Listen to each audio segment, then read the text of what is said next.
मैथिली ठाकुर जिसने भारतीय जनता पार्टी में प्रवेश किया था, कल ही उन्हें अलीनगर से चुनाव का टिकट दे दिया गया। वहां पर भारतीय जनता पार्टी के जो मौजूदा विधायक है उनका टिकट काटा गया था।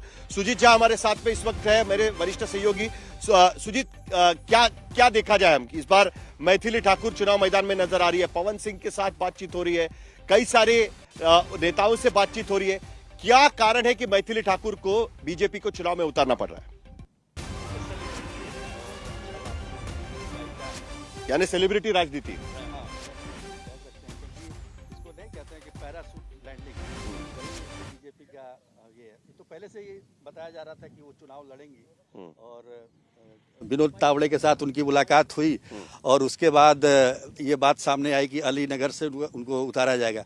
अलीनगर वो सीट है जहां पर वीआईपी पिछली बार चुनाव जीता था, मिश्री लाल यादव थे वहां के विधायक, और वीआईपी चूंकि बीजेपी में शामिल हो गई और बीजेपी में शामिल होने के बाद मिश्री लाल यादव जो है धोखा दे गए जो शक्ति परीक्षण में, तो इसकी वजह से उनका टिकट कट गया, तो वो सीट खाली थी।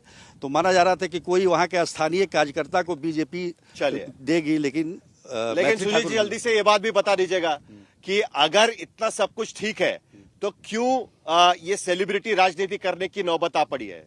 जो हम देखते हैं बंगाल में कई बार उतारना पड़ता है, उत्तर प्रदेश में उतारना पड़ता है, यहां भी क्यों ये करने की जरूरत आ पड़ी है? देखिए, ये तो एक कल्चर हो गई है राजनीति में और इसको यहाँ भी जारी रखा गया है। मैथिली ठाकुर के उम्मीदवारी को लेकर जो पहले से ही ये बताया जा रहा था कि वो उम्मीदवार होंगी, बहुत सारा विरोध भी हुआ वहाँ पे। स्थानीय जो उम्मीदवार, स्थानीय जो कार्यकर्ता हैं वो इसका विरोध करते रहे, इसके बावजूद बीजेपी ने उनको उतारा है। तो इसका मतलब ये है कि पूरे बिहार में मैथिली ठाकुर को घुमाकर उनसे राजनीतिक फायदा लेने की कोशिश बीजेपी करेगी।